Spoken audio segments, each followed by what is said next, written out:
Hi, நாம் இப்போ தரங்கம்பாடி பீச்சுக்கு போகிறோம். நீங்களும் வாங்க பார்க்கலாம். ஹாய், நாங்கள் தரங்கம்பாடி பீச்சுக்கு வந்திருக்கோம். இதுதாங்க தரங்கம்பாடி பீச்சு,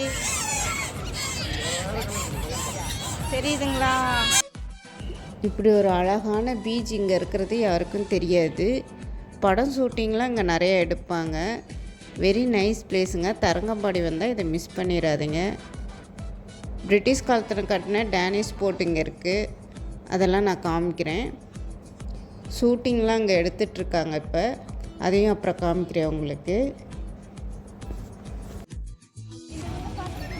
ஏதோ ஒரு படத்தில் பார்த்துருப்பீங்க. எந்த படத்தில் பார்த்தீங்கன்னு கண்டுபிடிச்சி கமெண்ட்ஸ் போடுங்க.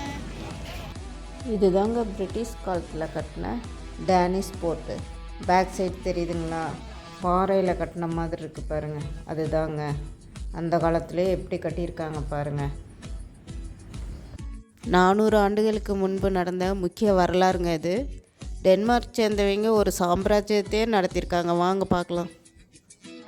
இதுதாங்க டேனிஷ் ஃபோர்ட்டு, தரங்கம்பாடி கோட்டைன்னு சொல்லுவாங்க. இது எங்கே இருக்குதுன்னா மயிலாடுதுறை மாவட்டத்தில் தரங்கம்பாடியில் இருக்குங்க. காலத்தில் யார் இதை பராமரித்தாங்கன்னா தஞ்சையை சேர்ந்த ரகுநாத நாயக்கர். அவர் தான் 1600லேருந்து 1634 ஆண்டில் இதை பராமரித்து வந்தாங்க. அப்போதைக்கு 1620 ஐரோப்பிய சேர்ந்தவங்க வணிகம் செய்வதற்காக இங்கே டென்மார்க் சேர்ந்தவங்க இந்த கோட்டையை கட்டியிருக்காங்க. கோட்டை உலகிலேயே 2வது கோட்டைங்க.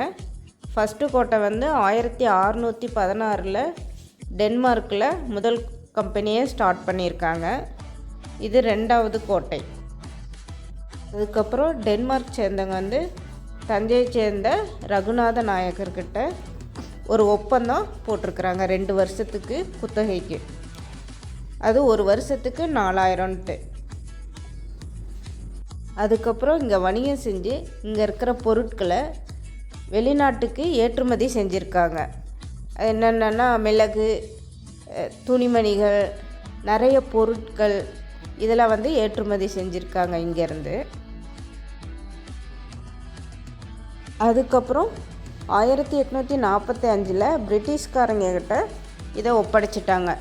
இந்த டென்மார்க் சேர்ந்தவங்களால் இதை பராமரிக்க முடியாதனால பிரிட்டிஷ்காரங்கிட்ட ஒப்படைச்சிட்டாங்க. இப்போ நாம் ஜீகன் பால் என்பவருடைய முக்கிய வரலாறை பார்க்க போகிறோம். 300 ஆண்டுகளுக்கு முன்பு வாழ்ந்த ஜீகன் பால் என்பவருடைய முக்கிய வரலாறு இதுதாங்க. இந்த ஆலயம் எப்போ கட்டப்பட்டதுன்னா 1718 ஆண்டு ஜீகன் பால் என்பவர் புதுப்பிச்சிருக்கிறாரு. இந்த ஜீகன் பால் எப்போ இந்த நாட்டுக்கு வந்தாருன்னா 1706 ஆண்டு கப்பல் வழியாக வந்திருக்கிறாருங்க. இவர் ஜெர்மனி நாட்டை சேர்ந்தவருங்க. இயேசு கிறிஸ்துவருடைய மதத்தை பரப்புறதுக்காக இங்கே வந்திருக்கிறாரு. ஆசியா கண்டத்திலேயே புராட்டஸ்டன்ட் கிறிஸ்துவருக்காக கட்டப்பட்ட முதல் ஆலயம் இதுதாங்க. இவர் தமிழ் மொழியை கடற்கரை ஓரத்தில் உள்ள மணலில் எழுதி கட்டுறாருங்களா. எப்போனா 1711 ஆண்டு கட்டுறாராம். ஜீகன் பால் வாழ்ந்த வீடு இதுதாங்க. எவ்வளோ ஸ்ட்ராங்காக இருக்குது பாருங்கள்.